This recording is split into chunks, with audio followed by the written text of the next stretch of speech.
Buenos días con todas y con todos. Bienvenidos a esta aula que vamos a trabajar sobre una introducción respecto al concepto de qué es una política pública y luego entonces vamos a desarrollar un debate relacionado con el papel que tiene la psicología o podría tener o ustedes consideran que podría tener en la construcción, digamos, de políticas públicas a nivel nacional, a nivel de Chile, ¿ya?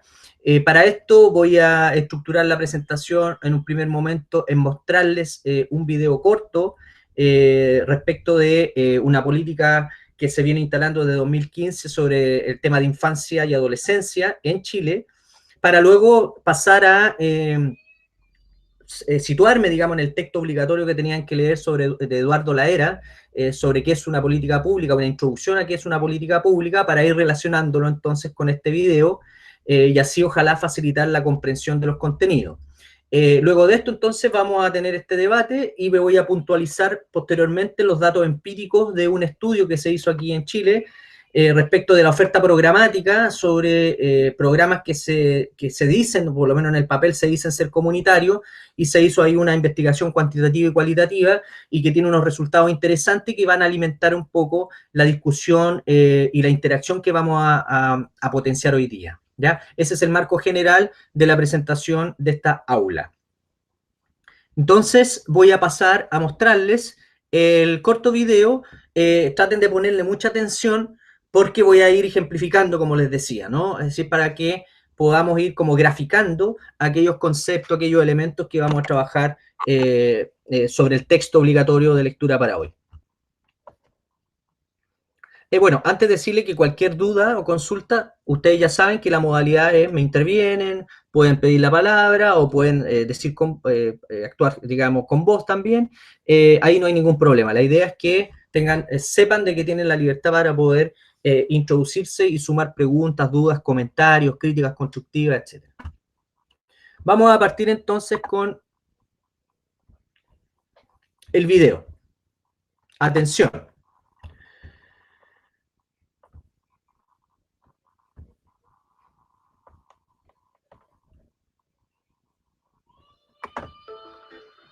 Política Nacional de Niñez y Adolescencia.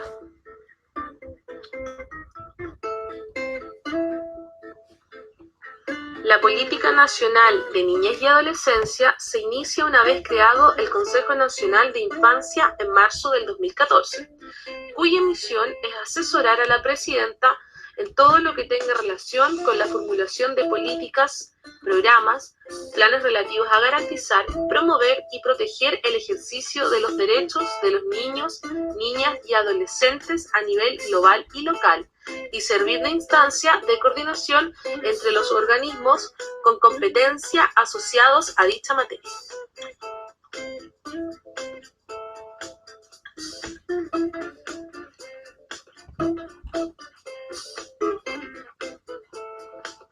De esta manera, en el año 2014 se realiza una participación ciudadana en donde se incluyen a los niños, niñas y adolescentes como actores sociales que ejercen su derecho a ser oídos a través de 3 instancias, las cuales son mesas técnicas específicas, conformada por especialistas y representantes de organizaciones sociales y gubernamentales, tales como indígena, discapacidad, migratoria, prevención de violencia y diversidad sexual. Diálogos regionales por la niñez y la adolescencia.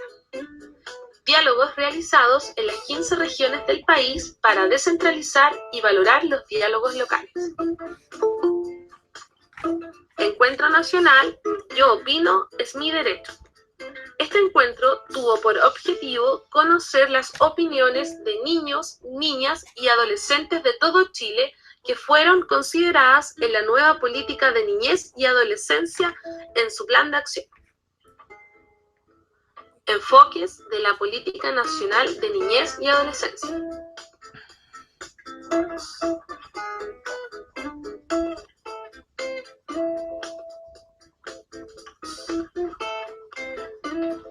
Enfoque de derechos.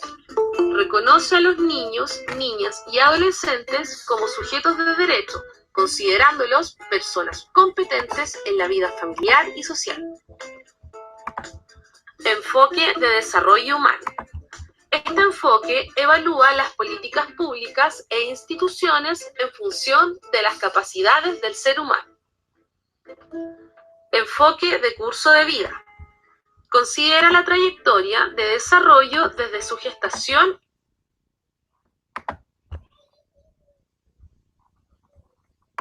personas competentes en la vida familiar y social.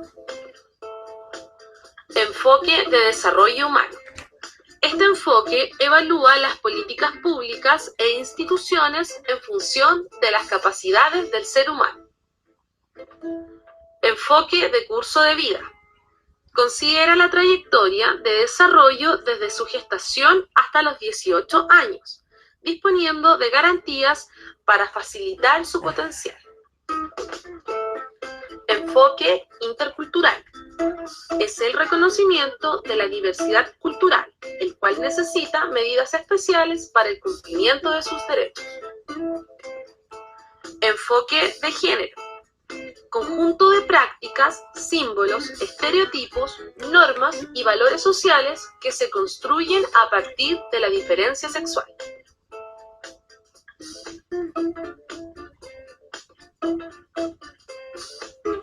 Los principios rectores de la Política Nacional de Infancia y Adolescencia. Sujeto de derecho.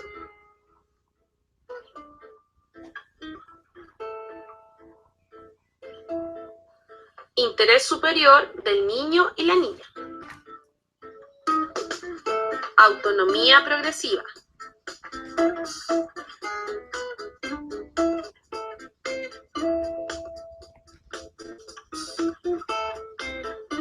Igualdad y no discriminación. Participación y derecho a ser oído.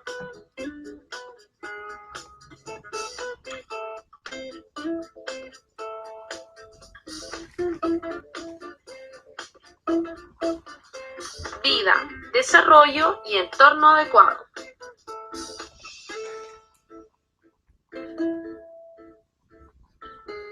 Rol del Estado, la familia y la sociedad en su conjunto en la garantía de sus derechos.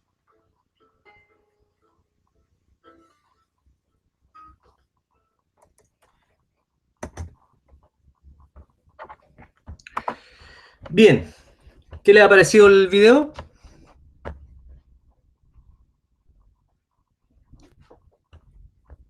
¿Están ahí? Muy bueno el video, entretenido. ¿Sí? ¿Alguien más quiere comentar algo del video, por favor?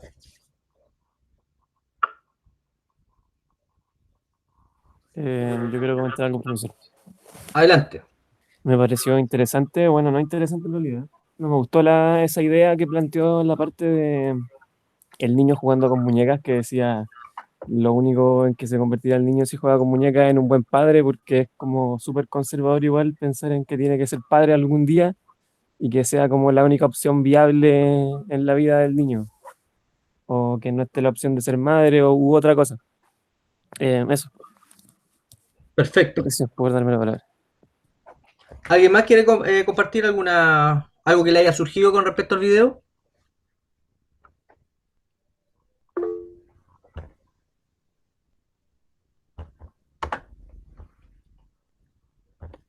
Que muchos de los objetivos de las políticas se encuentran Mati, ¿puedes expresarlo en voz o no tienes dificultades con el micrófono?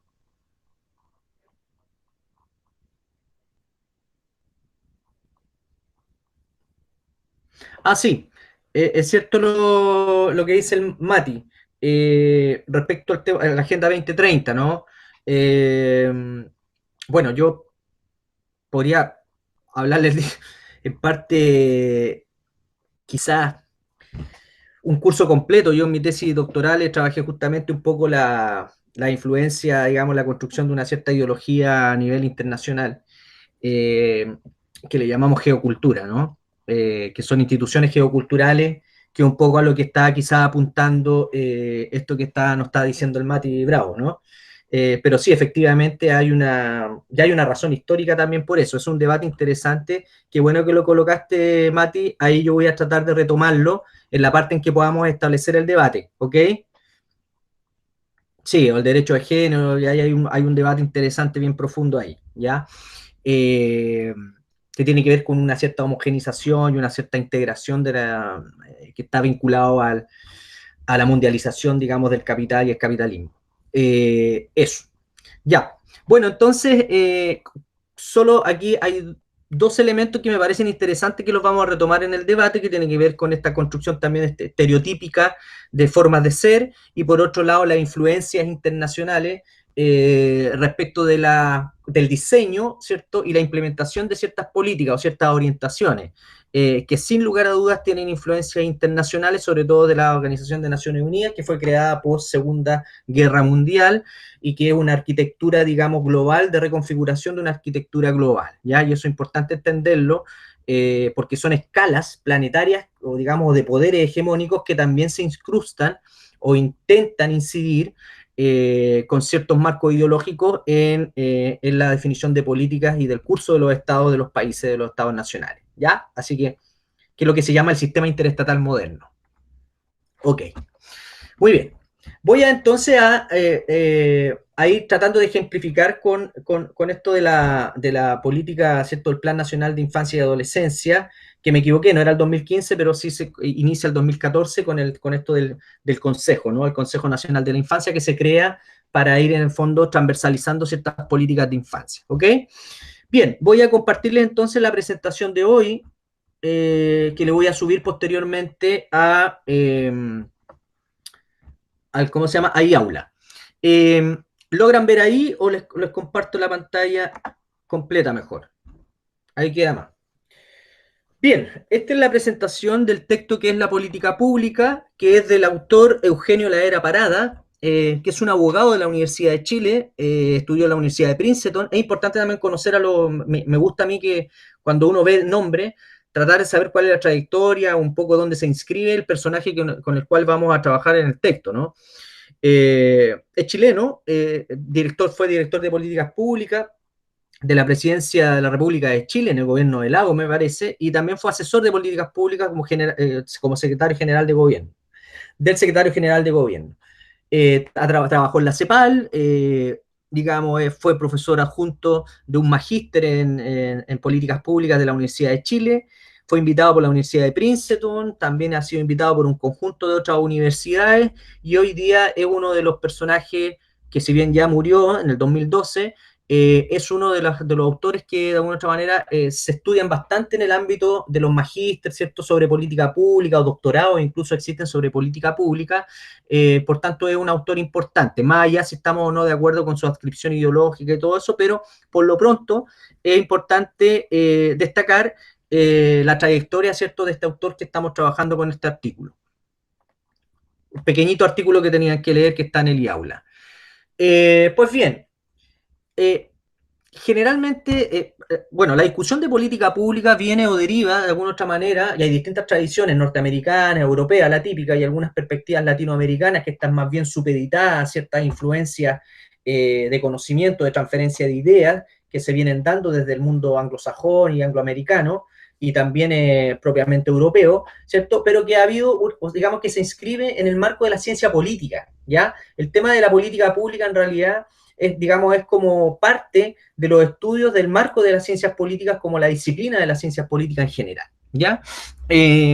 Por tanto, nosotros, desde el punto de vista de la psicología, estamos vinculados. ¿Por qué estudiamos la política pública? ¿Por qué tenemos que tener una introducción? Porque efectivamente son las políticas públicas las que generan las condiciones de posibilidad para que nosotros desarrollemos parte de nuestro ejercicio profesional en un conjunto de programas, ¿cierto?, que se organizan desde el punto de vista de la función o el rol que cumple el Estado en la sociedad y de la arquitectura institucional que se desenvuelve respecto a un conjunto de programas temáticos focalizados en ciertos sectores, en ciertos grupos sociales, etcétera, etcétera. Entonces, en este marco de discusión respecto de cómo hacer política, ya desde el punto de vista institucional, hay un concepto tradicional. que es que básicamente ya ha sido bastante cuestionado, porque había un movimiento histórico respecto al tema de la política pública, de cómo se entiende la política pública. En primer lugar, había una definición, digamos, quizás hace unos 20 años atrás, hegemónica, que tenía que ver con que la política pública debían ser o eran programas de acción de una autoridad pública o el resultado de la actividad de una autoridad pública que ha sido legitimada por el gobierno, ¿ya? Por lo tanto, este concepto más tradicional es un concepto claramente estadocéntrico, es decir, enfatiza como una responsabilidad propia, ¿cierto?, de la autoridad pública respecto a un conjunto de programas de acción para enfrentar problemáticas definidas como problemáticas sociales o de relevancia social, ¿ya?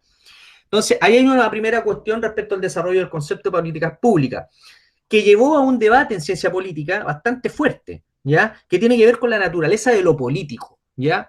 Es decir, de cómo se enfrentan los problemas colectivos, y se fueron dando cuenta que efectivamente las formas de enfrentar los problemas colectivos no estaban supeditados a la propia lógica, ¿cierto?, del Estado, sino que había múltiples formas y actores sociales involucrados o potencialmente involucrados en la solución de los problemas sociales.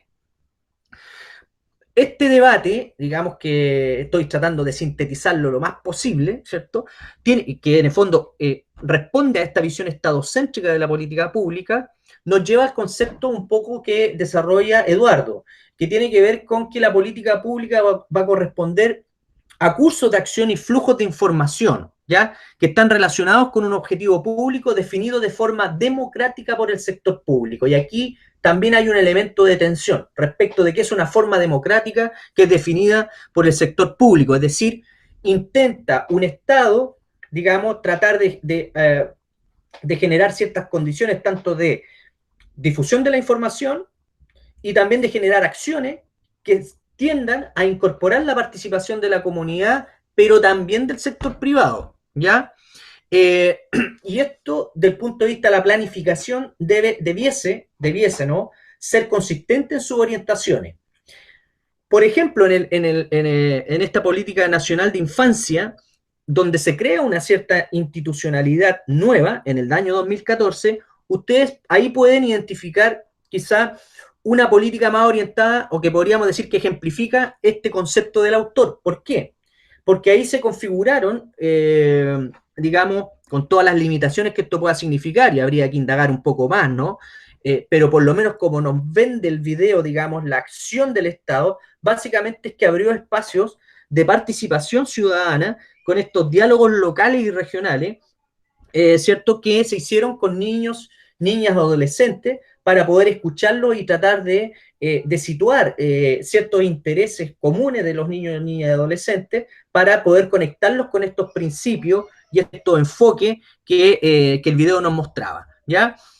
Para poder de alguna u otra manera generar un conjunto, ¿cierto?, de principios y enfoques que uno pudiese observar en una acción concreta, ¿ya?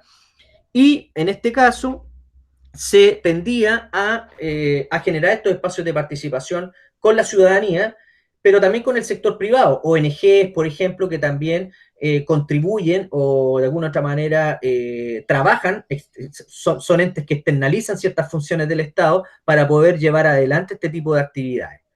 Y de ahí entonces que esto de tener enfoques, tener principios, tener un grupo específico, ¿cierto?, construir una política pública va a requerir entonces de un diseño, ¿cierto?, una arquitectura institucional, un diseño, es decir, de definiciones de objetivos programáticos, ciertas estrategias, formas de gestión en que se cruzan con ciertas competencias estatales e interministeriales, por ejemplo. Si se dan cuenta, aquí el Consejo Nacional de Infancia es un ente que trata de transversalizar el tema del enfoque de niñez y adolescencia en los distintos, digamos, como programas que existen para darle una cierta coherencia o consistencia a esta orientación y que permite generar una gestión más bien interinstitucional que debe ser evaluada.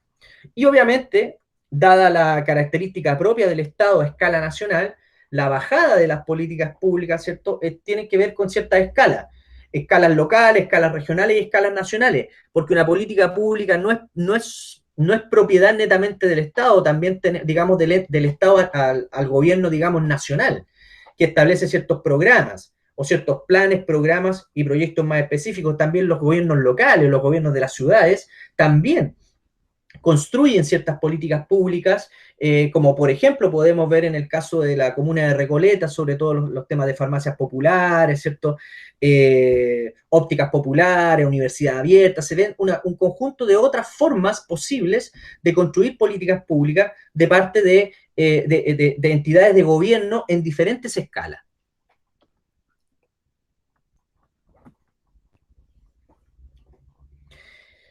En el debate en ciencia política, bueno, yo me metí en esto en algún tiempo sobre el tema de gobernanza, que es un concepto que no se trabaja en el texto, pero que pudiese graficar mejor lo que estamos hablando. La acción política estaba más orientada a los resultados desde el punto de vista de la acción del gobierno, ¿ya? En ciencia política la discusión avanzó hacia la idea de entender, ¿cierto?, la forma de gobernar como el proceso de gobernar, ¿ya? Y que tiene que ver con este concepto del autor más vinculado a la dinámica de la acción pública, que en el punto de vista de la gobernanza, porque hay un debate también, gobernanza, gobernabilidad, gobierno, gobernabilidad, buen gobierno, ¿cierto? Que son perspectivas también de distintas ideologías que vienen a discutir, digamos, a disputar esta forma de entender el funcionamiento del Estado, pero que en el caso del autor nos habla de la dinámica de la acción pública, ¿ya? Y si el proceso de gobernar está más bien vinculado a eso que estamos diciendo como una dinámica de la acción pública, va a requerir una serie de cuestiones a considerar o que hay que considerar cuando se analiza una política pública, se diseña una política pública, se implementa una política pública, ¿cierto? Como parte de una dimensión de planificación, digamos, del desarrollo social o del desarrollo productivo, ¿cierto? El desarrollo económico. Aquella palabrita del desarrollo que también es un debate bien fuerte que yo lo he discutido bastante también, pero bueno, que se los planteo porque eso es parte del debate público, ¿cierto? O de las formas ideológicas en las cuales lo público se pone en juego, ¿ya? Pero eso ¿qué implica en este marco, ¿cierto? De dinámica de la acción pública, es que las políticas públicas van a ser entendidas también como un proceso comunicacional, como un instrumento analítico. El video que acabamos de ver no es más que, o sea, no es que no sea más que, sino que es un ejemplo de ese proceso comunicacional, ¿ya? Es decir, de poder hacer llegar a la ciudadanía estas cuestiones que no tienen mucha cabida en los noticieros, no tienen mucha cabida en el fondo en la construcción del sentido común. Por lo tanto, los estados también tienen que intentar desarrollar estrategias comunicacionales para llegar, ¿cierto?, tanto a la propia estructura interna institucional como a la ciudadanía respecto de algún programa específico, algunas acciones o actividades que se están desarrollando. Por ejemplo, si uno piensa solo para haber elaborado estos diálogos regionales y diálogos locales con la infancia, ahí uno podría ver que existió una estrategia comunicacional que fue creada, ¿no? Y fue orientada específicamente a ciertos grupos, con ciertas instituciones, a partir de lo cual se pudo, de alguna u otra manera, comprender o extraer estas necesidades de las niñas y los niños. ¿Por qué? Porque también hay un conjunto de información dispersa que se generan con respecto al tema de las políticas, ¿no? Entonces, también es la política como dinámica de acción pública un instrumento analítico que va a permitir ordenar, ¿ya?, y organizar en torno a la finalidad de un propósito esa información que también se constituye como una información dispersa. Es decir, aquí hay una orientación, hay un propósito y una cierta finalidad que tiene que ver con una proyección de futuro, de mejora, de intento de generar, entre comillas, algún tipo de bienestar o no, ¿ya? Otro elemento esencial respecto de la comprensión de la dinámica de la acción pública es la diversidad de agentes y los recursos que intervienen en esto. Con el tema de la participación de la comunidad y el sector público para incidir en las políticas públicas y que desde el punto de vista del debate sobre políticas públicas generalmente insisten con respecto al tema de las reglas claras y de las transparencias, porque obviamente en los estados existen intereses, existen tensiones, existe cierta conflictividad respecto a los intereses corporativos o los intereses de los sectores privados, ¿sí? De esto podemos encontrar múltiples ejemplos aquí, sobre todo en un Chile neoliberal, ¿cierto? Aquí hay intereses corporativos generalmente en los temas de política, ¿ya? Les doy un ejemplo.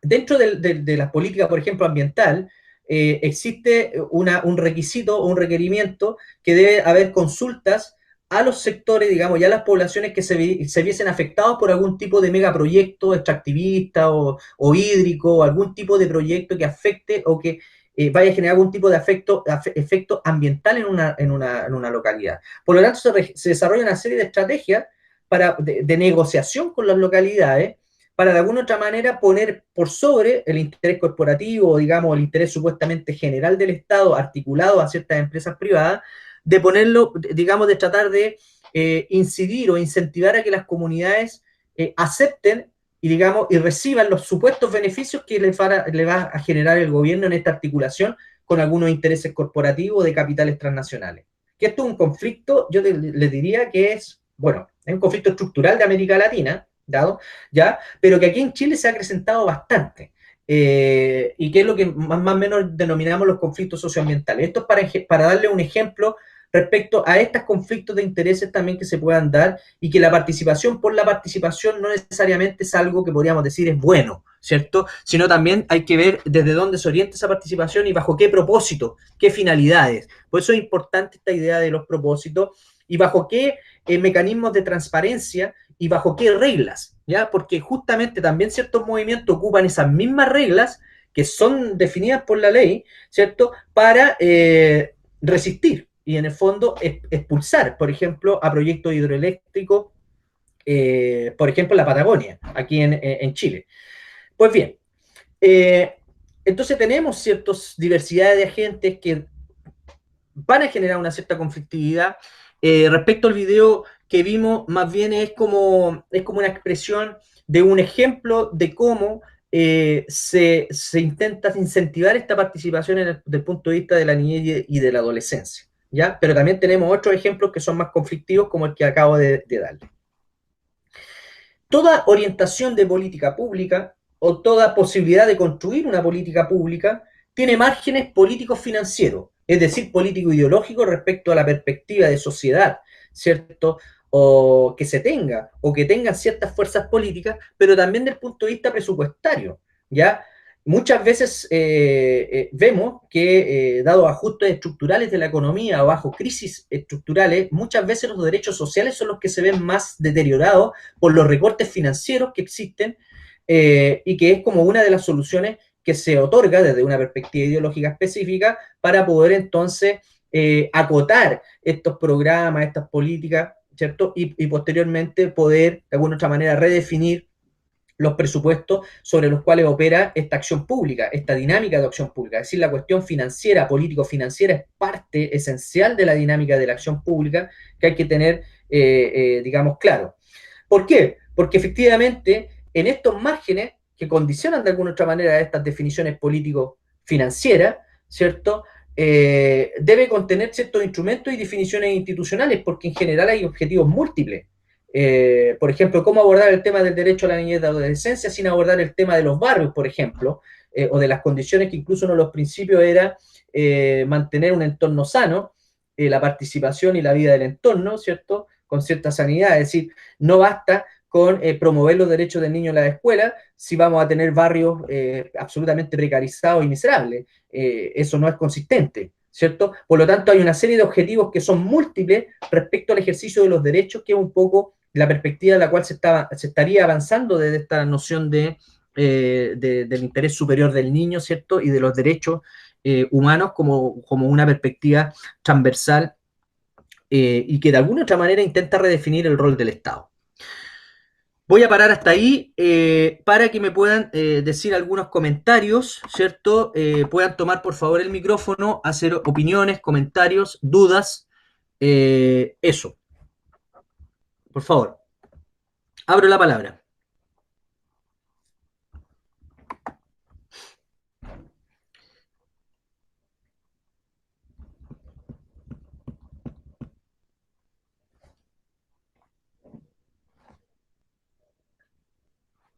¿Están ahí? ¿Alguien quiere comentar algo? Por lo menos escribir en el chat o estoy solo. Voy a buscar agüita por mientras. ¿Sí o no? Ya, voy a buscar agua y vuelvo. Por mientras piensan en qué quieren comentar.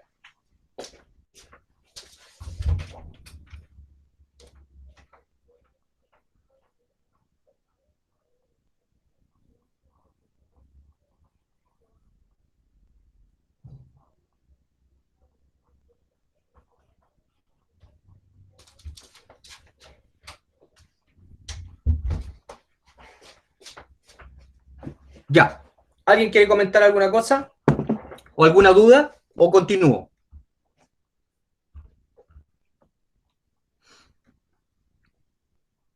Voy a continuar entonces. A ver, Javier, ¿alguien quería aparecer? Ah, continúo, perfecto. Bien.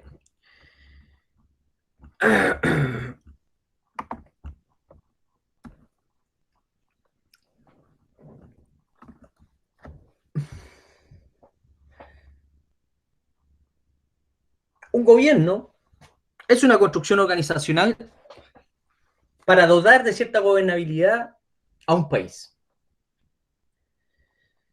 A su vez, entonces, la gobernabilidad es un esfuerzo para establecer, y aquí una cuestión importante, un orden o un tipo de orden que, ojo, permite de alguna otra manera mitigar los conflictos, según la perspectiva del autor, que yo tengo críticas con respecto a la perspectiva del autor, un orden que permite mitigar el conflicto y obtener ganancias mutuas, es decir, ganancias institucionales, ganancias sociales, ganancias económicas, ¿ya?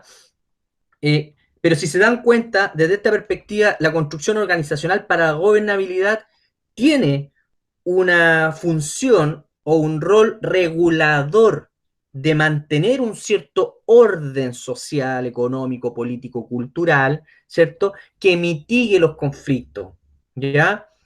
Entonces, supuestamente, es decir, cuando hay vulneración de derechos de las niñas y los niños, ¿cierto? Remitiendo a nuestro ejemplo, supuestamente habría todo un aparato, un instrumento, ¿cierto? Un conjunto de instrumentos de política pública, ¿cierto? Para orientar de alguna otra manera al bienestar social, que permita mitigar esa conflictividad respecto a una vulneración de derechos. Ejemplo, quizás no un muy buen ejemplo, pero sí es un ejemplo, algún tipo de programa de atención especializada del Sename, por ejemplo, en abuso sexual y explotación sexual infantil, ¿ya? Ahí tenemos un ejemplo de que de alguna otra manera eso tiende a tratar de restituir los derechos vulnerados, ¿cierto? Y tratar de generar todo un acompañamiento psicosocial de ese proceso a las personas que han sido vulneradas en sus derechos, las personas, en este caso niños, niñas, niños, adolescentes que han sido vulneradas en sus derechos, pero que tienen la función de alguna otra manera de orientar hacia un bienestar social, mitigando esa conflictividad, ¿ya? Esa es un poco la idea general. Porque hay una distinción clara que hay que hacer respecto a lo que es política y lo que es política pública, ¿ya? Aquí el autor nos esclarece un poco respecto de que la política es relativa al poder en la sociedad en general. La política es una discusión sobre las relaciones de poder, ¿ya? La política y lo político, porque hay otras distinciones que otros autores van a trabajar, sobre todo desde la filosofía política, se va a trabajar más fuertemente, ¿ya? Para poder entender la incidencia de los movimientos sociales, por ejemplo, ideas de poder instituido, poder destituyente y poder instituyente. De hecho, por ejemplo, en la rebelión social estaríamos frente a una situación de un poder destituyente que intenta poner en jaque ese orden anterior de esa construcción organizacional de un Estado más bien circunscrito en una lógica de neoliberalización de las relaciones sociales, orientada a la mercantilización, por ejemplo, ¿ya? Por lo tanto, en la política, en este caso, tiene que ver entonces con el concepto mucho más amplio respecto a las relaciones de poder en una sociedad en general. Pero las políticas públicas van a corresponder a soluciones que son más específicas, como por ejemplo lo que estábamos trabajando sobre los derechos, sobre el Consejo Nacional de Infancia y el Plan Nacional de Infancia y Adolescencia. ¿Ya? Ahí tenemos una política pública que corresponde a una solución específica, ¿cierto? De cómo esa solución específica, ¿cierto? Se va a organizar para manejar los asuntos públicos, es decir, los problemas sociales que aquejan a la ciudadanía. Por eso tenemos una estructura institucional que es más bien temática, ¿cierto? Y es focalizada, se focaliza en ciertos sujetos, ¿ya? Y sujetas. Entonces, ahí hay una cuestión importante. La política pública corresponde a ciertas soluciones, ¿cierto? De cómo se van a manejar los asuntos públicos versus la discusión de la política, que es una discusión mucho más amplia sobre el poder en la sociedad, lo que quiere decir que la discusión sobre relaciones de poder dentro de la política pública también está presente, por algo es política, ¿cierto? Pero es pública porque corresponde a estas soluciones específicas, ¿ya? Como por ejemplo, el video que acabamos de presenciar. ¿Por qué es importante la discusión de las políticas públicas? Y de por qué en psicología es importante que sepamos sobre estas, por lo menos, a entender de qué se trata esto, ¿no? Porque nos enfrentamos al Estado, bueno, al gobierno, mejor dicho, a quienes administran el Estado, y diversos gobiernos y diversos énfasis programáticos, ¿cierto? Porque lo importante de la política pública o de la atención que debemos tener a la política pública es porque va a favorecer básicamente la discusión de las agendas y de los programas, ¿ya? Es decir, yo observo la dinámica de la acción pública, ¿cierto? De un gobierno específico, lo observo mejor si observo no solo el discurso programático, no el discurso, digamos, público que se hace, sino más bien cuáles son esas agendas específicas, cuáles son esas agendas programáticas que se operacionalizan como políticas públicas. A ver, veamos, ¿cómo es que se está financiando esto? ¿Cuál es la secuencia de esta política pública en su relación con otras políticas públicas? ¿Son claros los objetivos de estas políticas públicas? ¿Cuáles han sido los sistemas de evaluación que se han insertado en estas políticas públicas? A ver, veamos un poco qué instrumentos técnicos o sociotécnicos se están trabajando respecto a estas políticas públicas, hacia dónde están realmente orientadas, etcétera, etcétera, etcétera. O sea, ese nivel de discusión más específico respecto de cómo es que se proponen esas soluciones específicas favorece la discusión de la política en general, ¿cierto? Y de una discusión más específica sobre la política pública en particular. Y aquí es donde se conjuga un debate también, ¿no? Que el debate de la retórica del debate público, del debate político, perdón, como le acabo de mencionar, porque no se examina en profundidad la actividad de gobierno.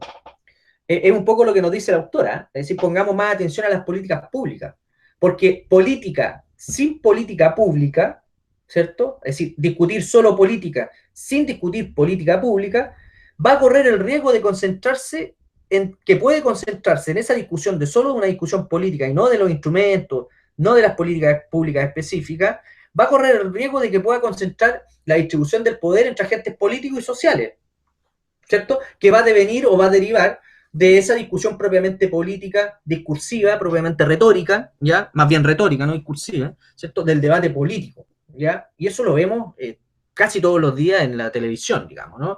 En el fondo que ese debate político debe estar más bien situado en cuestiones más específica y la relación entre políticas públicas para dar mejor, podríamos decir, elementos de análisis al conjunto de políticas públicas que configuran la dinámica de la acción de los asuntos públicos.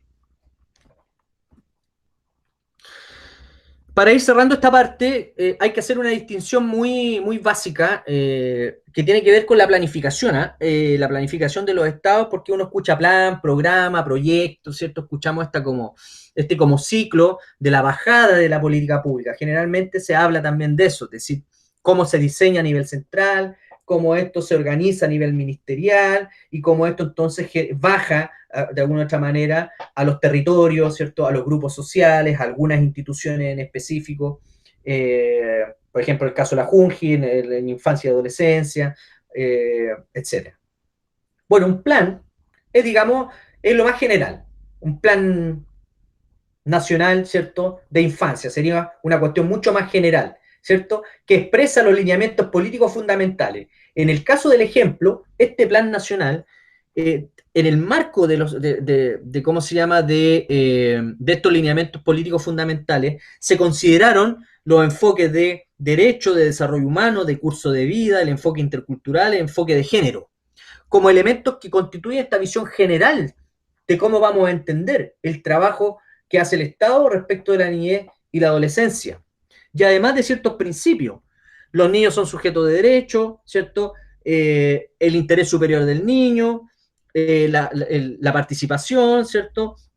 La autonomía progresiva, la igualdad y no discriminación, ¿cierto? Son ciertos principios éticos, políticos, que de alguna otra manera debiesen materializarse, pero que están en el plano del diseño de este carácter general de los lineamientos políticos fundamentales respecto de cómo se va a trabajar una problemática social. ¿Ya? Es un plan. Un programa, podríamos decir que está a un nivel un poquito más abajo, ¿cierto? Donde se operacionaliza el plan, mediante acciones orientadas a alcanzar ciertas metas dentro de un determinado tiempo. ¿Ya? Por ejemplo, tenemos un plan de desarrollo urbano y ese plan contiene, el Plan Nacional de Desarrollo Urbano contiene un programa que se llama Programa de Recuperación Integral de Barrios. ¿Ya? Ese programa lo que hace es operacionalizar esos lineamientos políticos más generales que están expresados en el Plan de Desarrollo, Plan Nacional de Desarrollo Urbano para las ciudades de Chile. ¿Ya? Y de ahí estos programas van haciendo esta bajada de operacionalizar para alcanzar ciertas metas respecto de mejorar las condiciones de vida de los barrios más vulnerables de Chile. Y proyecto va a ser el conjunto de actividades más concretas, ¿cierto? Que están interrelacionadas y están coordinadas entre sí y que se realizan con el fin de producir bienes o servicios que son capaces de satisfacer ciertas necesidades, resolver problemas. Y de ahí tareas más específicas y ciertas actividades que responden a los propósitos. Quería mostrarle un poco esto para que entiendan cómo es que baja este asunto, digamos, en la organización respecto de la estructura y de la arquitectura institucional del Estado, que tiene este ciclo, ¿cierto?, de política pública. Este es un ciclo de política pública, ¿no?, que se articulan entre sí. Aquí tenemos una especie de tipología. Los proyectos, como se dan cuenta aquí, tienen objetivos más singulares y tienen destinatarios más específicos. Los programas tienen objetivos más plurales y tienen destinatarios también específicos. Los planes tienen destinatarios más genéricos y objetivos singulares. Y ahí se genera un marco de acción entre esos tres elementos, entre planes, programas y proyectos, entre destinatarios más genéricos, ¿cierto?, entre objetivos más plurales y objetivos más singulares. Eso constituye un marco de acción, que es lo que la autora en cierta medida nos dice respecto de esta política pública como entendida desde el punto de vista de la dinámica de la acción, ¿cierto?, del proceso de enfrentamiento o resolución de los problemas vinculados a los asuntos públicos. Aquí vamos a tener un esquema sintético, y con esto termino, respecto a la relación entre Estado y sociedad. Se generan desde el punto de vista del Estado ciertas respuestas institucionales hacia la sociedad, en donde se construyen ciertos instrumentos de planificación social, como pueden ver acá, como nuevamente reforzamos la idea, planes, programas, proyectos, que es la bajada, como les decía, los instrumentos de planificación social que provienen del Estado. Los planes dan orientaciones generales, ¿cierto? Como estos modelos de competencia, redes y acción social, que son modelos más del punto de vista de la psicología comunitaria, y ahí va a venir un poco nuestro debate, digamos, cómo podemos contribuir a estos planes. Ya ahí hay un ejemplo de modelo de intervención psicosocial, ¿cierto?, que de alguna u otra manera han dialogado con las políticas públicas. ¿Ya? Generalmente, ¿cómo operan? Acá estamos, ¿cómo operan? A través de fondos concursables. El Estado lo que hace es poner en competencia a ciertos organismos privados como consultoras, ONG, fundaciones, agrupaciones, etcétera, para poder ejecutar esta política, estas orientaciones, estos proyectos específicos que se enmarcan en programas y a su vez en planes. Y esto genera un nivel de decisiones y una escalada con una cierta cobertura, básicamente lo que yo les decía sobre las escalas, ¿ya? Escalas de cobertura, a nivel más nacional, ¿cierto?, a nivel más regional, a nivel más local. Y esto, por tanto, debiese articularse hacia la configuración de ciertas sociedades, donde también se dan problemáticas que acá abajito, como dependencia, relaciones más bien de dependencia entre el Estado y la sociedad, un poco para alimentar el debate, la institucionalización de ciertas prácticas propiamente sociales, y hay una desconflictivización o esta idea de mitigación de los conflictos, que es un poco una de los roles también que cumple el Estado. Y obviamente tenemos el mercado que atraviesa todas las relaciones sociales, digamos, para sobrevivir tenemos que trabajar, ganar un salario, etcétera, etcétera, Y en ese marco de relación entre Estado, sociedad y mercado, y yo le agregaría territorio, ¿cierto? Se da esta intervención social como una política social sobre problemas sociales, ¿cierto? Y que articulan a organizaciones de la sociedad civil, que generan esas dependencias, esa institucionalización y esa, digamos, orientación a mitigación de conflictos. Hasta ahí la presentación. La idea ahora es que podamos, ahora sí, generar un diálogo grupal respecto de, en esta presentación de los elementos sustanciales de la política pública, algo de la arquitectura, de cómo se organiza institucionalmente esto, a través de un ejemplo, de un Plan Nacional de Infancia y Adolescencia. Me gustaría que partiéramos, que pudiésemos dialogar, y vamos a ir, yo voy a ir llenando acá, digamos, más que llenando, poniendo algunas ideas de ustedes, respecto de cuál sería el rol, o qué rol podríamos cumplir nosotros, desde el punto de vista de la psicología social, comunitaria y la psicología en general, en la construcción de políticas públicas. Es decir, cómo ustedes perciben esto en este marco general que yo les acabo de presentar. ¿Qué podríamos hacer? Abro la palabra, por favor, y ahora sí les pido que puedan participar. Profe, Sí. yo tengo una duda, pero es como más general. O sea, no tan apuntada a la pregunta que hizo ahora específicamente. Por favor, adelante. Lo que pasa es que, bueno, se habla mucho un poco de la relación de las políticas públicas y cómo estas un poco se van desdibujando o van adquiriendo un rol que pudiese ser cuestionable en un sistema como el que tenemos. Sin embargo, me parece que igual es necesario cuestionar la efectividad en esta relación que tienen las políticas públicas con el sistema macroeconómico, porque finalmente tenemos muchos otros ejemplos de estados o de gobiernos donde, por un lado, un ejemplo, tienes o no sé si es mercantilización la palabra, pero hay un capitalismo muy acérrimo y muy bien enquistado en el sistema macroeconómico, pero por otro lado tienes políticas públicas que no sé si irán en directa relación con ese sistema o no, pero que sí igualmente son efectivas y hacen que los países, por ejemplo, sean países muy desarrollados.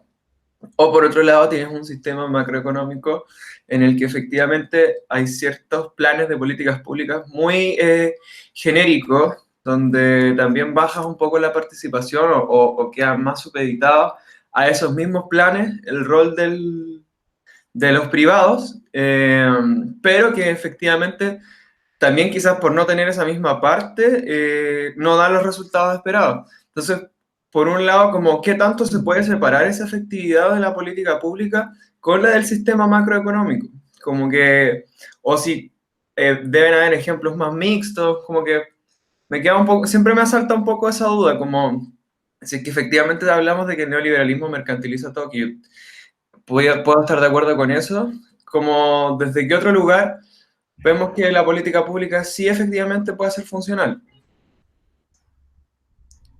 Perfecto. ¿Hay alguna otra pregunta para poder tratar de agruparla y responder respecto a lo que vimos de los contenidos? ¿Alguna duda, pregunta, comentario de los contenidos?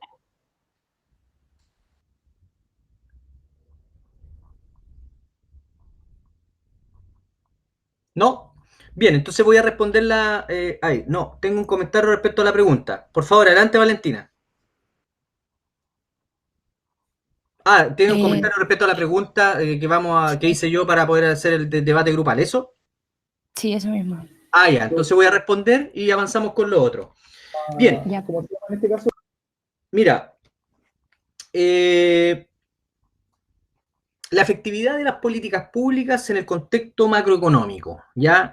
Quizá, claro, tú hacías alusión respecto de, digamos, a ciertos países más desarrollados, ¿cierto? Que a lo mejor están enmarcados en una perspectiva macroeconómica capitalista, pero que sí tienen algunas políticas, ¿cómo se llama? Políticas públicas más efectivas, ¿ya? Eso es como un supuesto, ¿cierto?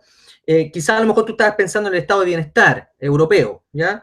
De todas maneras, ahí hay que hacer un análisis y que eso tiene que ver con una cuestión, digamos, para que podamos entender que en esos países funciona, porque también hay que tener una claridad respecto de cómo funciona la articulación macroeconómica del capitalismo contemporáneo, ¿ya?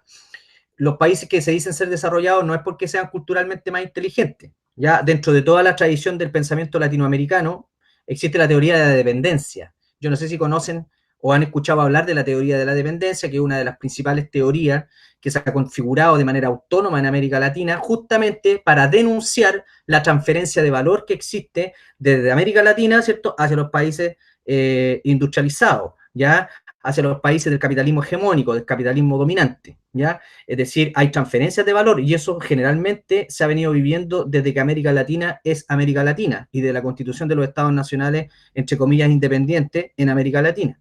Es decir, ahí hay una transferencia de valores y los capitales también son extraídos de América Latina para ser llevados y fortalecer los procesos de desarrollo de esos países centrales, ¿ya?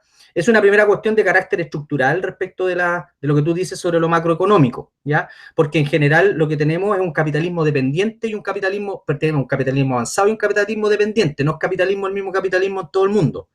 El capitalismo de América Latina es un capitalismo periférico, dada su periférico en función de su participación respecto del PIB mundial, ¿cierto? Y el PIB mundial tiene que ver con la transferencia y las transacciones, digamos, económicas que se generan y el tipo de transacciones económicas que se generan en función de los modelos de desarrollo de América Latina en relación a los países centrales. Entonces yo ahí haría un alcance respecto a entender por qué esos países centrales son, entre comillas, desarrollados y que el desarrollo también es una ideología que tiene que ver con una ideología vinculada un poco a lo que decía el otro compañero o planteaba sobre la cuestión de la influencia de los enfoques, ¿cierto?, de agendas de desarrollo y todo, que esa ideología, digamos, se instala post Segunda Guerra Mundial en el 47 con el presidente Truman en Estados Unidos, que hace un discurso en donde dice que hay países desarrollados y países subdesarrollados y que lo que tenemos que hacer los países subdesarrollados es seguir el camino y la orientación de los países desarrollados.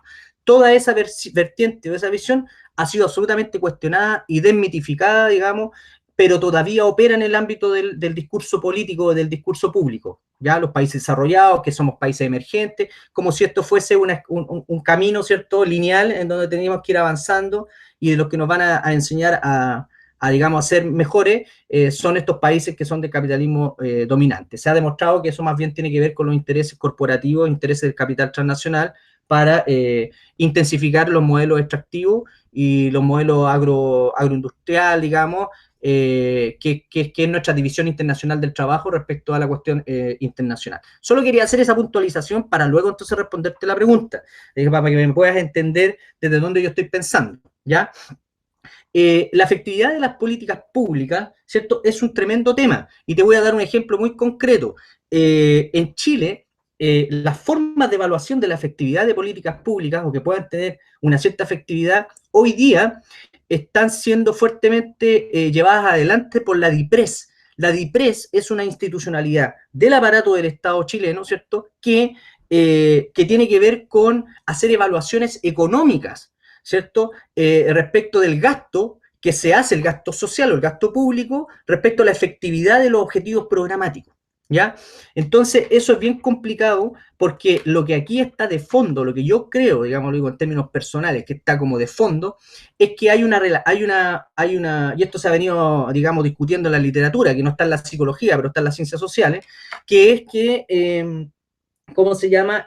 Hay una, digamos, hay una el capitalismo contemporáneo tuvo la necesidad de transformar el rol del Estado, ¿ya? Y el rol del Estado pasó a constituirse o a tratar de pensarse desde una lógica de gestión de negocios o gestión de empresas, ¿ya? Si tú te fijas en el lenguaje que empoderamiento, ¿cierto? Perdón, emprendimiento, son todos lenguajes que se han ido incorporando al Estado que vienen del mundo de lo privado. Es decir, aquí hay una transferencia de ideas o de poder constituir al Estado como un facilitador de procesos de mercantilización de la sociedad, ¿ya? Ese es un elemento de crítica respecto a la noción del Estado, ¿ah? Pero lo que tú dices, en cierta medida, es cierto, es decir, lo interesante, y de hecho eso abre un campo de debate y de investigación interesante, porque la pregunta es entonces, bueno, ¿cómo yo puedo medir la efectividad de las políticas? Y para eso hay instrumentos, ¿ya? Que se llaman instrumentos de medición de política, ¿cómo se llama? De gobernanza. Por ahí algunos modelos, yo estuve analizando también y trabajando un poco sobre eso, es decir, de cómo ver esta cierta efectividad de las políticas, porque ahí hay un problema, digamos. es decir, cómo yo puedo medir esa efectividad de una política específica, ¿ya? Y las formas en las cuales los gobiernos evalúan o contratan a otras entidades privadas para evaluar, generalmente tienen un sesgo, por lo que yo he podido observar, desde el punto de vista económico, es decir, de cómo se está gastando la plata. Porque efectivamente una de las críticas de la ideología, digamos, más liberal o neoliberal, es justamente que el Estado es un gran monstruo, ¿cierto?, que en el fondo no es eficiente, ¿cierto? Esa es como la idea que ronda. Por lo tanto, si no es eficiente, hay que transformarlo en una especie de gestores, ¿cierto?, de problemas. Y lo mismo, y eso se relaciona mucho con lo que nos decía el propio autor, respecto de que uno de los roles justamente es mitigar los conflictos, ¿cierto?, es evitar conflictividad. Por lo tanto, la efectividad de las políticas también está dada por la mitigación o la regulación de los conflictos sociales. Cuestión que no se pudo procesar respecto a todo el sistema de abuso que hemos tenido en Chile y que se expresa, ¿cierto?, y que es el fracaso finalmente, ¿cierto?, de este rol del Estado mitigador de conflictos que en el fondo explotó, ¿cierto? Y se generó un proceso de rebelión social. Ya. Perdón que me extienda harto con esto, pero me parece interesante la pregunta porque nos lleva a distintos niveles de discusión. Y uno de ellos justamente es el tema de cómo entonces, de que sí hay políticas efectivas, realmente sí hay políticas efectivas, de que sí generan mejora, ¿cierto? Pero que si tú lo ves desde el punto de vista más estructural, o lo ves, si hay mejora desde el punto de vista de una persona, a mí me mejoraron, me dieron un bono de apoyo, digamos, económico porque yo soy pobre. Y a la vez me condicionaron de que tengo que meter a mi hijo a la educación y tienen que tener, cada tantos meses tiene que ir a atenderse a salud. Perfecto, eso da un cierto marco, digamos, pero uno podría decir, ¿eso es suficiente o insuficiente? ¿Para qué? Para la superación de la pobreza. Y de ahí nos lleva al debate más estructural sobre si la pobreza es un problema propiamente de la pobreza o un problema de la acumulación o un problema de desigualdad social, ¿cierto? Entonces la efectividad de las políticas pueden ser efectivas desde el punto de vista desde donde yo estoy analizando esa efectividad de las políticas, de qué nivel de análisis estoy incorporando. Por ejemplo, si lo digo desde la persona, perfecto, para la persona le fue súper bien, es como cuando ustedes hacen un taller. Entonces evalúan el taller y claro, hay satisfacción, les fue bien, resignificaron algo, etcétera, etcétera. Pero eso es un aporte que uno podría decir que puede tener efectos paradójicos desde el punto de vista de cómo en el fondo estamos entendiendo la intervención social, si es para regular la conflictividad o no. ¿Me explico? Disculpa que me haya un poco ido para otros temas, pero en el fondo lo que quiero decir es que es muy interesante la pregunta porque nos lleva a distintas escalas de debate. ¿Ya? Bien, avancemos. Vamos con ¿qué rol podría cumplir entonces la psicología social y comunitaria en la construcción de políticas públicas? Por favor, me ayudan a participar y vamos construyendo esto, yo lo voy a ir escribiendo. Quizá podría quedar la pregunta escrita, como para que vayamos pensándola siempre. Ahí está, y yo voy a ir aquí poniendo sus intervenciones. Yo quería hacer un comentario. Adelante.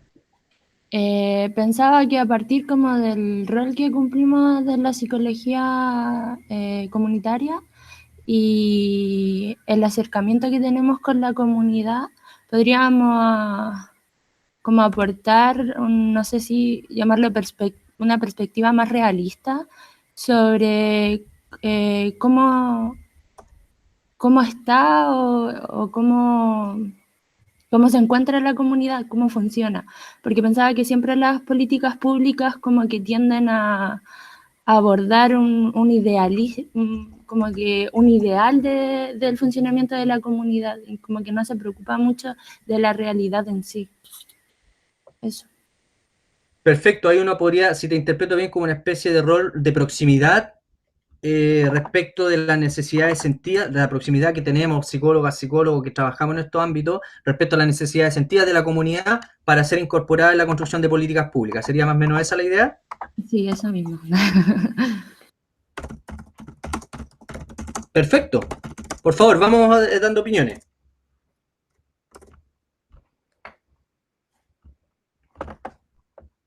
¿Qué más se nos ocurre? Yo creo que la psicología social y comunitaria puede ser muy efectiva para que iba a decir efectivamente, para que verazmente las necesidades del territorio puedan enmarcarse en programas de políticas públicas, pero yo creo que para eso es necesario dotar de herramientas a los sistemas comunitarios y sociales para que puedan, digamos, ser parte de esta construcción de políticas públicas. Como se dice, un poco politizar los espacios, como en un buen sentido, digamos, como que la gente discuta sobre las relaciones de poder y cómo también sus propias necesidades pueden ser llevadas a cabo desde un sistema macro. Digamos, acercar un poco más las demandas o las necesidades de la psicología, de alguna comunidad hacia la construcción de políticas públicas, dotando de herramientas y un poco empoderando a la ciudadanía en esa participación. No sé si me enredé mucho, pero como que no necesariamente que sea, digamos, como que la gente participe porque le ponen una cuestión ahí y le digan ya participa, sino que como que la gente igual pueda ser, digamos, actor y pueda constituir parte de esas políticas públicas. No solo para que le den una canasta familiar. Perfecto, perfecto. Mira, a ver si te interpreto bien. Es un poco facilitar herramientas de trabajo comunitario que impliquen la politización de los espacios, es decir, problematizar la realidad en la que viven. Y también otro rol importante es que podamos avanzar hacia una cierta efectividad de las intervenciones que pongamos en juego nuestras herramientas técnicas, ¿cierto? De poder conseguir aquello que, que en conjunto con las comunidades se pueda definir qué es lo que vamos a trabajar. Recordemos que aquí hay un principio de participación, es un poco lo que tú estás diciendo, creo yo. Y además avanzar hacia el empoderamiento para el ejercicio de la ciudadanía, ¿sí? ¿Es más o menos eso? Sí, está súper. Súper bien, perfecto, está interesantísimo. Vamos con más ideas, por favor. Hola. Dale. A mí me llama la atención la tensión o el conflicto que tiene nuestro rol con las políticas públicas y con los demás profesionales, digamos, porque igual lo que podemos hacer lo pueden hacer muchos otros profesionales. Entonces, ¿cuál sería nuestro rol particularmente? La atención psicosocial. El empoderamiento no solo lo podemos hacer nosotros, sino que la misma comunidad sin nuestra necesidad también. O sea, ¿qué es lo que nosotros... Esa es mi pregunta. Perfecto, es una pregunta, digamos, profunda, importantísima, ¿no? Bien, la voy a dejar ahí porque, como ya me conocen, puedo responder y voy a tomar mucho tiempo para responder, pero lo voy a dejar ahí porque es un elemento de tensión importante, es decir, de qué manera nos diferenciamos de otros profesionales, ¿ya? Solo quería decir que la tendencia, y generalmente se da así, es trabajar con otros profesionales, ¿ya? La tendencia es a la interacción entre disciplinas y no a la sobreespecialización de roles específicos en las acciones en las acciones comunitarias, digamos, o las acciones de programa. Por eso se han constituido, por ejemplo, las duplas psicosociales. Ese es un ejemplo muy concreto de cómo trabajamos con trabajadores sociales y de ahí complementamos estos saberes y de alguna otra manera debiesen generar mayores impactos y efectos en las intervenciones. Más o menos así como se está pensando, ¿ya? Yo no estoy diciendo que estoy de acuerdo con eso, pero así como la arquitectura estatal, digamos, ha ido incorporando esta visión más desde lo psicosocial. Pero sí es muy buena la pregunta en el sentido, bueno, ¿y cuál es nuestro rol específico? O sea, ¿qué hacemos nosotros que no hace el resto? ¿Sí? Bueno, siguiente persona, por favor, que nos quiera colaborar con esto. Me da la impresión de que el psicólogo o la psicóloga podría trabajar articuladamente con un trabajador social para poder levantar necesidades en una comunidad determinada. Eso sería como lo que se me viene a la mente con lo que podría hacer o colaborar un psicólogo o psicóloga.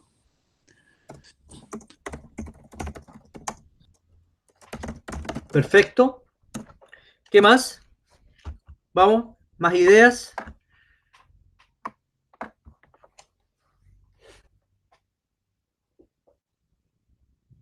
Me surge otra tensión también. Dale. Va con respecto a lo profesional y las políticas públicas por el ámbito de lo socioambiental. particularmente en Latinoamérica, con muchos pueblos que no están de acuerdo en sí con el gobierno, con lo estatal, con las políticas. Y bueno, ahí la tensión que podría haber con nuestro rol de querer ayudar, pero al mismo tiempo con las comunidades queriendo simplemente que no les extraigan su tierra, su territorio. Eso. Perfecto. Que en el fondo cuando trabajamos, por ejemplo, para un programa, respondemos a los intereses institucionales y a lo mejor cuando los intereses comunitarios son contra los intereses institucionales, nos genera una tensión. ¿Es eso? También una ética personal también, como una ética entre la comunidad, lo institucional y lo personal. Claro, en el fondo es como tu posición. Sí.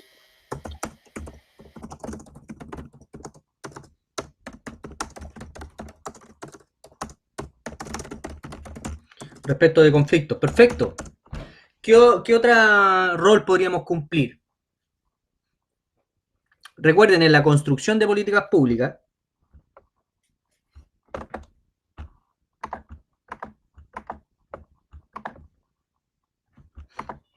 vamos participando, por favor.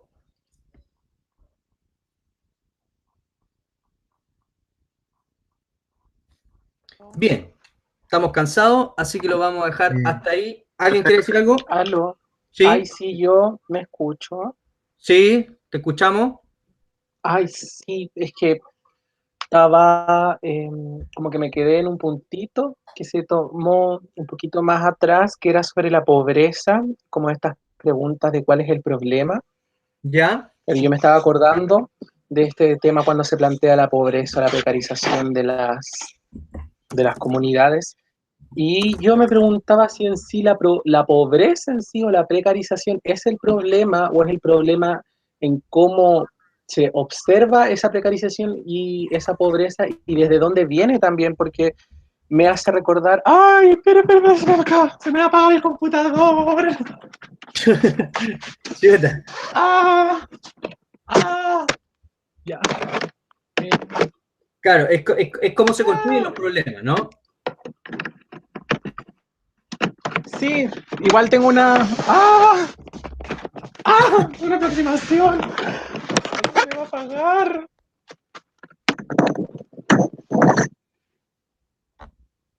¿Ya? Ah, ya lo conecté. Y ahora sí, vuelvo. Ay, sí, y es que me acordaba como a estos, a los momentos del 1492, cuando habitaban las comunidades, bueno, de todas las que habitaron y las que aún habitan en lo que se conoce como Chile, desde Aymara, Yapanes, Mapuche, Yaguita, todo eso. ¿Ya? Y me acuerdo de este constructo de colonización, de ver a las comunidades que estaban acá como no civilizadas porque no tenían una iglesia, porque no tenían un pavimento, porque tampoco tenían la estructura arquitectónica de las que habían en las Europas y principalmente lo que era territorio de la corona española, y en sí no tenían un sistema, una estructuración de la vida de la misma manera que estaba allá. Entonces, eso deviene en que, ya les vamos a decir, son personas salvajes. Son personas salvajes, ¿por qué? Porque caminan por un camino de tierra, porque su casa está hecha de paja y está hecha de adobe. Y les vamos a decir salvajes porque andan recolectando entre medio de los arbustos y andan paseándose con unos trapos pobres. Desde palabras de los cronistas españoles. Y por último le vamos a decir que no tienen alma. Y le vamos a decir que no tienen alma. Que no tienen alma y que son personas que no tienen saberes. Pero si esas personas tenían saberes y tenían prácticas de vida y tenían una conexión también, solo que estaban en otro contexto. Pero que no sé si específicamente tenían una problematización o veían que lo suyo era una pobreza y que su problema era la pobreza, porque me hace recordar también a otra cosa que vi el otro día, que era un corto del Perú de comunidades que vivían en la Amazona peruana, y claro, la persona que documentaba, que probablemente era una persona bastante lejana a esos contextos, me puedo imaginar, decía, y hablaba de la precarización y de la pobreza, y ahí te mostraba la casa de lata, de Singer, las casas parchadas, los botes, los caminos de tierra, la ropa vieja, haraposa, como para que la gente dijera, ah, claro, la pobreza, qué gran problema deben tener, qué gran dificultad debe haber en sus vidas. Pero cuando hablaba una persona de la comunidad, ¿qué decía? Decía que la problematización era la colonización. Esta persona del Perú decía que el problema eran los colonos y en sí era la intervención del Estado con los empresarios y las redes de narcotráfico que existían en esa comunidad del Amazonas, porque el Estado permitía el paso del narcotráfico y eso generaba problemas de delincuencia.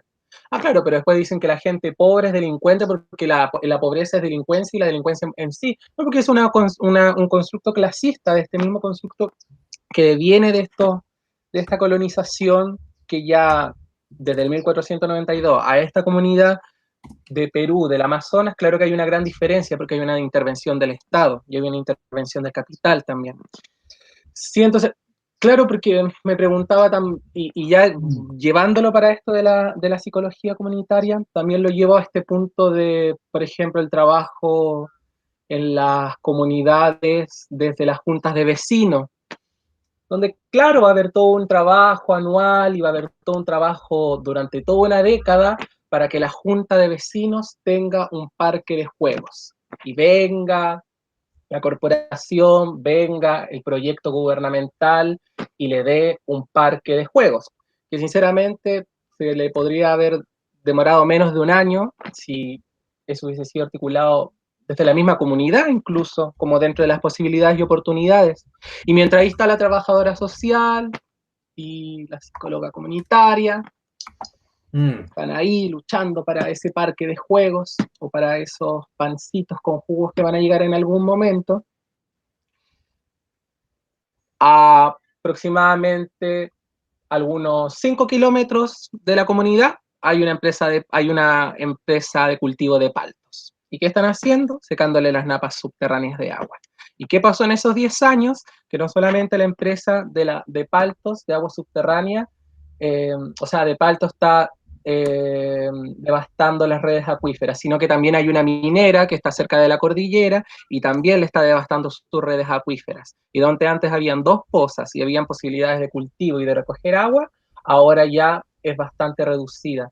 Entonces, como que esa es como la problematización que a mí me viene a la cabeza, porque claro, te proponen un sistema y dicen, ya, vamos a hacer un sistema de cuidado para niños y niñas como el Sename.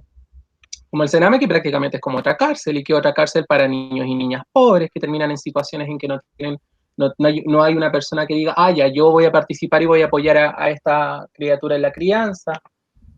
Y te dicen, no, sí, está todo bien hasta que después te van contando esas criaturas del Sename que las están violando y las están abusando sexualmente y que hay toda una red incluso de narcotráfico dentro y de pornografía infantil entre las mismas personas que trabajan ahí. Y así también como las otras cárceles donde te dicen, no, pero es que acá está toda la delincuencia y estamos limpiando las calles del país. Y esas calles del país que se están limpiando de gente pobre en sí, gente pobre que está siendo derivada a una cárcel donde en realidad, ¿qué se le está haciendo? Se le está haciendo de cierta manera una política de castigo que no está pensada para decir, oh, tal vez esta persona puede verse o puede tener una oportunidad de potenciarse de otra manera en la vida, y que tal vez si quiere, si puede, pero no. Claro, allá va a ir la cárcel y van a ir simplemente porque son violadores, son ladrones, y porque está la gente que viola y que es ladrona está enferma, y que está enferma porque además es pobre, y porque probablemente toda su vida va a ser violadora y va a estar robando. Pero eso tampoco, claro, y ahí lo asocio con el tema de que, claro, esa gente no está enferma en sí, o sea, tiene prácticas que devienen de ciertos contextos en los que también deviene un clasismo que se cree y se dice que solamente deviene esos contextos, y que además, claro, se vincula con la problematización que hice anteriormente. Sí, Gracias. entonces yo no sé si preguntar cuál es el rol, así como cuál es el rol que debería tener como siento que es como un ejercicio igual como tal, tal vez para mi gusto, como, no sé si debería apuntar a eso, de ir preguntando, y decir, ay, no, debería facilitar, ay, no debería facilitar, sino que tal vez ir observando y ir asumiendo cuáles son los roles que han tenido personas que han ocupado el cargo de psicólogo o psicólogo comunitario y que han trabajado de mano y vinculado con el gobierno y con los programas gubernamentales, y más aún tomando en cuenta que esas son las posibilidades que ven y no ven que hay otras posibilidades más allá de eso. Tal vez teniendo en cuenta la aproximación que hice histórica y otras aproximaciones que pueden hacer otras personas. Ay, sí, eso, como para allá. Perfecto, muchas gracias. Interesante, porque aquí aparecieron hartos temas. Muchas gracias, los estuve colocando acá. Obviamente da para un diálogo bastante más, necesitaríamos más tiempo para abordar todas esas problemáticas, pero me parece súper interesante quizás lo que dijiste, aparte de lo demás, lo que dijiste al final sobre analizar las funciones y el trabajo de los propios psicólogos, que están como una autocrítica respecto de cómo estamos trabajando con los programas sociales. Y justamente esa cuestión, esa problematización, es lo que quería comentarle a continuación sobre esta investigación que se hizo de cómo el Estado se autodenomina que hace un trabajo comunitario, y hay una perspectiva de problematización sobre eso, que es el artículo 2 que tenían que leer para la clase de hoy. Ahí Mati tenía una propuesta, dijo, si podemos escuchar la propuesta para luego avanzar con las dos últimas diapos sobre los resultados de esta investigación para cerrar esta parte. Sí, pero no sé si alguien más querrá decir algo. Ah, no sé. Lo digo por el tiempo, ¿ah? Bueno, es cortito. Dale. Respecto a estas tensiones, que a pesar de que a veces no estemos muy de acuerdo con el Estado, el hecho de estudiar esto significa que vamos a trabajar con él en algún momento. Entonces, desde ese punto de vista, las investigaciones que hagamos respecto a los trabajos pueden ser utilizados para la generación de nuevas políticas, en donde, por ejemplo, la pobreza sea vista de otra manera o deconstruida. Entonces, sobre el texto que mandó, de qué políticas son comunitarias, y pensando en el sociograma, me pregunto si existirá así como un proyectograma o plangrama, no sé, en donde se conecten unos con otros y ahí se pueda meter como la idea de lo comunitario, digamos, porque a veces las políticas, no sé, de género no tienen noción de infancia o medioambiental, entonces como que se desarticulan entre sí y no son una integridad como un plan total. Eso. Perfecto, ahí nos agrega dos temas más importantes, ¿eh? Yo estoy aquí haciendo casi como una lista que es como casi una agenda de investigación muy interesante que ha surgido desde sus reflexiones. Justamente lo último tenía que ver con esto de la desarticulación de programas y qué instrumentos analíticos usamos para ir escalando, un poco lo que decía Mati, me parece que es como vamos escalando respecto a hacer como un análisis más bien de la estructura global de cómo opera el Estado, de cómo se construye el sujeto beneficiario, cómo se construyen los problemas, cómo el Estado construye los problemas, ¿cierto? Cómo podemos deconstruir las formas también de definición de esos problemas. Es decir, aquí hay una cuestión, aquí hay una agenda de investigación, la verdad, ¿no? Y una agenda de trabajo bien interesante que surge de ustedes y de lo que hemos ido presentando. Así que lo voy a dejar, si me perdonan hasta ahí, en respeto al tiempo también de ustedes, porque necesitamos, para cerrar esto, y luego ya ir cerrando la clase de hoy, porque ya llevamos un rato importante de aula, ¿ya? Esto vamos a tratar porque lo vamos a seguir discutiendo, el tema de las tensiones es una discusión transversal al curso, ¿eh? No es que se va a agotar con esta actividad, esta es una primera introducción respecto a cómo podemos situarnos respecto de cómo se configura la política pública a nivel estatal, ¿ya? Y dando un ejemplo concreto. Ese más o menos el ejercicio introductorio. Como les digo, vamos a seguir discutiendo esta cuestión porque es un objetivo importante de seguir desarrollándolo, ¿ya? Y solo un poco conectándome con lo que decía Turquesa, ¿cierto? Sobre el asunto este de cómo también el Estado, lo que decía Dani, me parece, respecto de cómo el Estado entonces construye al sujeto beneficiario, construye la idea de lo comunitario, la concepción de lo comunitario. Y ahí pasamos al texto que es del discurso a las prácticas, que tiene que ver con las políticas sociales y la psicología comunitaria en Chile, donde se analizaron 110 programas y proyectos de 10 ministerios, un poco en la línea de lo que plantea últimamente Mati, respecto de cómo poder tratar de analizar toda esta oferta programática, ¿no?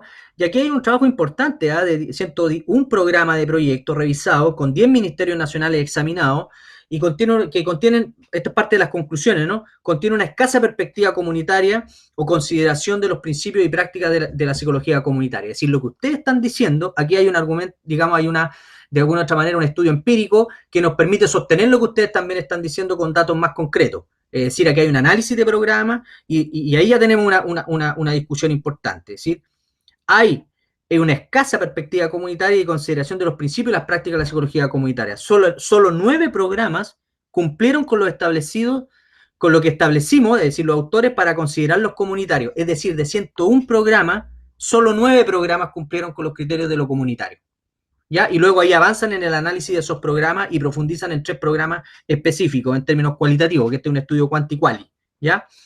La oferta programática del Ministerio de Desarrollo Social, por ejemplo, que uno podría esperar de que eso debiese tener un componente comunitario importante, encontramos que de los 33 programas ofertados en ese ministerio, que por su objetivo se esperaría fuesen espacios privilegiados para los aportes de la psicología comunitaria, solo uno de ellos puede ser considerado comunitario.